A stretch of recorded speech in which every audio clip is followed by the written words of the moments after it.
The Hydroelectric Power Producing Areas Development Commission embarks on a feasibility tour of flood-prone areas in Benue State in a bid to find a permanent solution to the menace.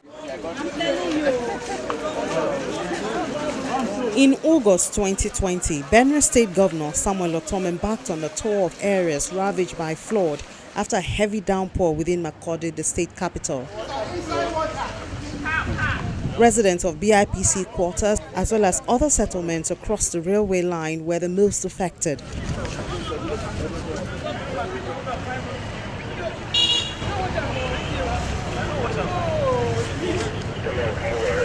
Public and private properties were submerged.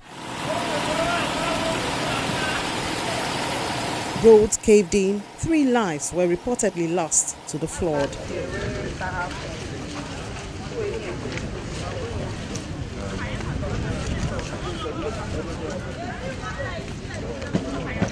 One of the victims of the flood shares his experience. Myself and the entire community who have been affected, that's the previous years back. Last year it was same. The contractors came, they did their best, but hence they were not able to open the drainage behind me here, the rail behind me. It has been a problem to the community. The water will come and will have no access to flow the other parts of the other community. So it has been affecting the community here. The water used to give a feedback of both my left and my right, and it has been affecting us here. Perhaps the only safe area is where the ecological flood control project is located. However, those living here have relocated owing to the stoppage of the project across the railway.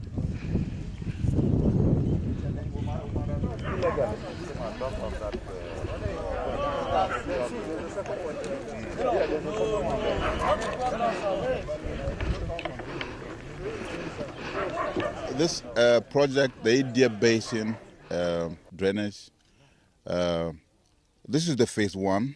It was constructed by the Ecological Fund Office of the Presidency of the federal government. But for whatever reason, positive of funds or whatever, phase 2 and phase 3 have not been carried out. That's not all. Because now water has been aggregated into this channel, it is now too much. The volume of water is too much for these ring culverts that are here.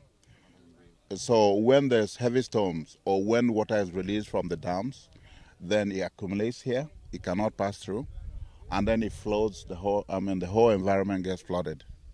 So it's a major problem. So we've approached railway. We've written letters to them already to come and open up a bigger culvert here, but it's not happened yet.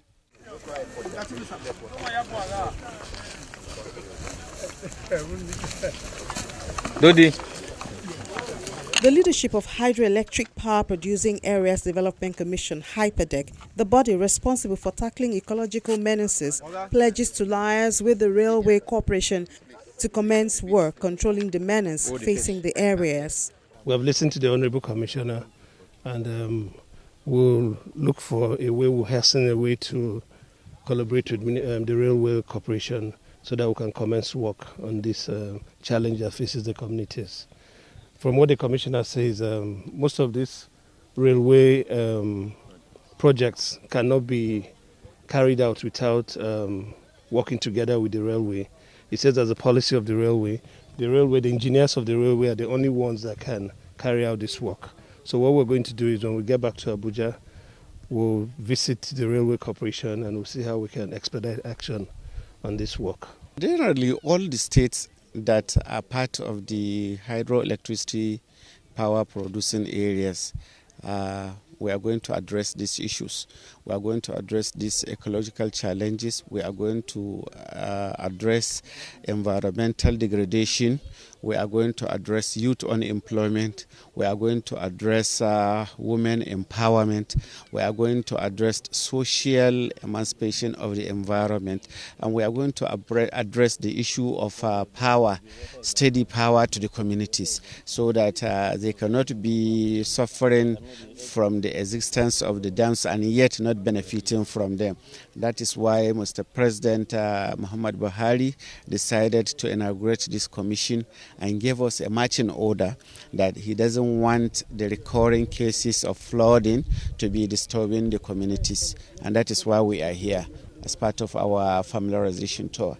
And we have come here to see the on-the-spot analysis of the situation, even though we are sending our technical team to do a reconnaissance of all the areas, but we will pick emergency spots that request urgent intervention. As part of its assessment tour, the board of HYPADEC meets the governor, Samuel ORTOM, at the government house in the state capital, Makurdi.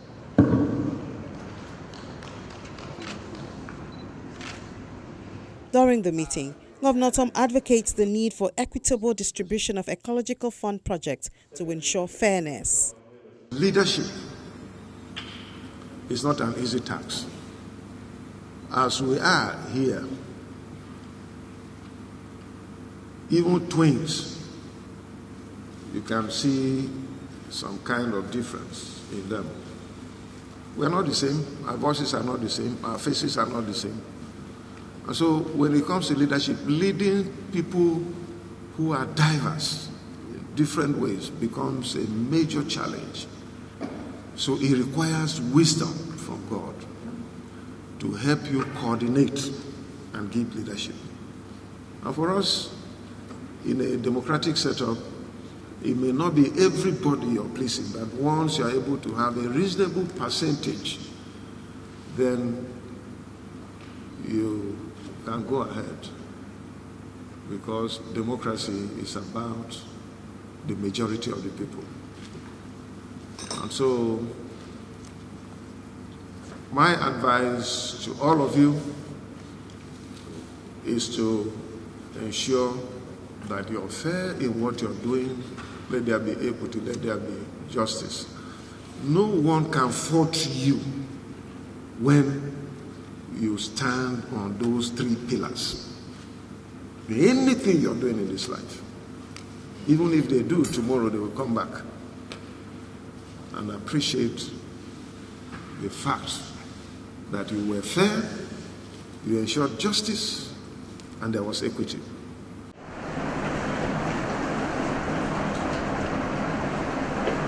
The team also meets with the traditional leader of Idoma to solicit his support towards its flood control program and the need for residents to avoid acts capable of escalating flooding in the state.